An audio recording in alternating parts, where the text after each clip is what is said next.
नमस्कार मु आज एथपाई प्रेस मीट डाकी मो बीजेपी दलर प्राथमिक सदस्यता भाव काम करुली आज से दल आज इस्तीफा देती एथपाई जदि गोटे महिलाटे दलर महिलाटे आज न्याय न पाई राजरास्तार 6 दिन है भोक उपास पड़ी रही से दलर विधायक जहाँ 2024 मसीहा इलेक्शन रे मु अंतरपंतर न करी निस्वार्थ भाव में खटी थी एमपी एमएलए तो आज मत न्याय पाई पारनी मो ब्लॉक को मो कार्य गला मत माड़ मरा जाऊँगी मो ना मिछरे केस दि जाऊँगी मत मेडिकल रू जेल पर्यंत मिछ केस घुषाड़ी घुषाड़ी नौ तो आंतरिकतार मोर इच्छा नहीं ये दल रही आम जे राज्यर अच्छा सभापति मुझे मेल मध्यम मोर इस्तीफा पत्र दौची तो सेटा को ग्रहण कर मत दल मुक्ति दिंतु।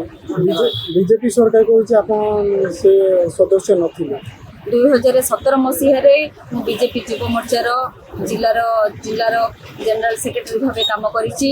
2024 मसीहा इलेक्शन पर जिते सरकार आसिले जो सदस्यता अभियान होता मो सदस्यता हवा सह मोबाइल मध्यम मो पंचायतर एवं अन्य पंचायतर लोक मान भी सदस्यता ग्रहण कराई जदि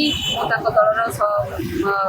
सदस्य नुहे ताहले मो पाखे जो पूर्व जो फोटो अच्छी जो सेगुड़ा सब कौन ताहले जो मैंने सदस्य होती से भी दलर सदस्य नुहति सदस्यता प्रोग्राम से करुले कौन पाई तो ये कौटना कौटी निजक बचाइवाई से मिछ प्रहसन कर।